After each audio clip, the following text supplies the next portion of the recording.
The control panel in Bettie Blue. This is the light switch for the outside porch light. This is for inside. This controls all the lights except for a few under the cabinet there, and the bed, bathroom, and I think one other. They also, of course, all go on their own as well, individually. This is the water heater switch. You want that always to stay on, and you want to make sure that light is off. If it is on, it means your water heater is not working properly. You do not need this. We have taken the awning off, so you will not mess around with that or the water pump. Thank you.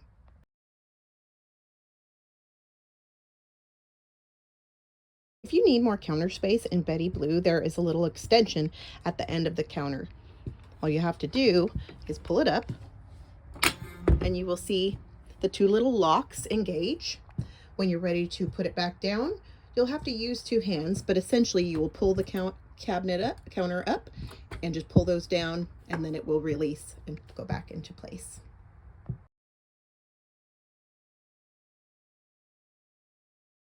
This is the AC unit at Bettie Blue. You'll only be turning it to low or high using this control. This one does not work. You just want to keep it all the way on cold. Then you can adjust the airflow by adjusting all the different little vents. If you want to sit over here and eat and have all the air go that way, then close all the other vents and open that one so it pushes the air that way. And so on. Same with your sleeping. You want all the air to go on you. If you run out of propane in Bettie Blue, you will know it because you will not have hot water.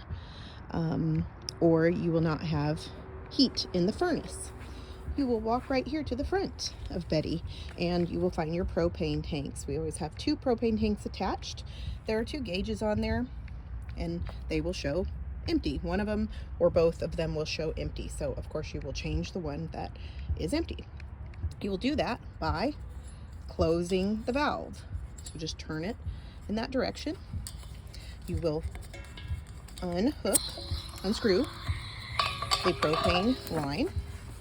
You will take off the jacket. This is used to keep the tank warm in the winter when the gas expands and contracts. It just makes it so it doesn't pretend there's no gas in there.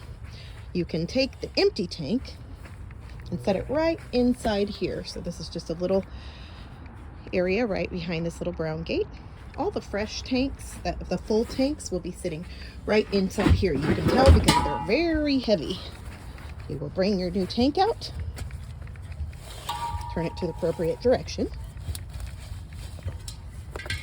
put the jacket back onto it. Now you will carefully screw your propane hose back on.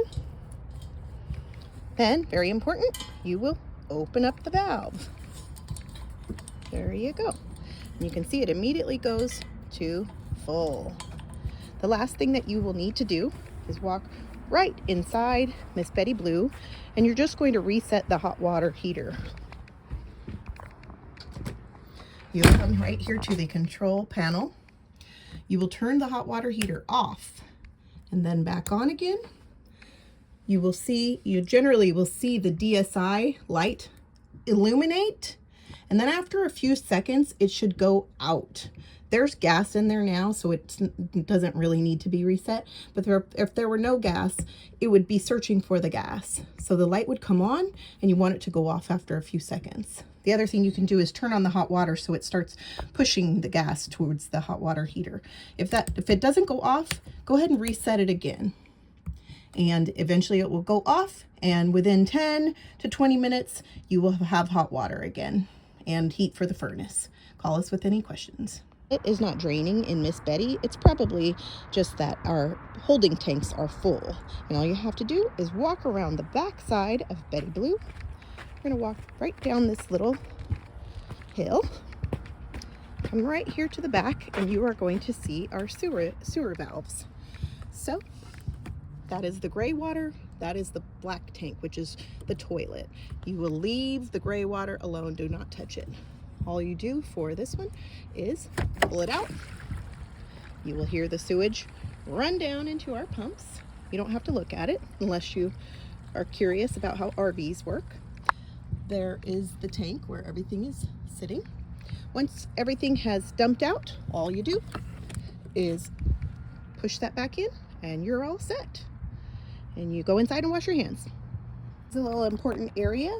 This is the plug for our sewage pump, so you always want to leave that one plugged in. This other cord is for the market lights, so you can go ahead and plug that one in right here, and then you will have the market lights on so you can come and hang out by the fire. Really important too, this is the heater, the furnace exhaust. So this gets really hot. Do not put chairs or people or trash or anything in front of it because it will melt and burn. So be very careful right there.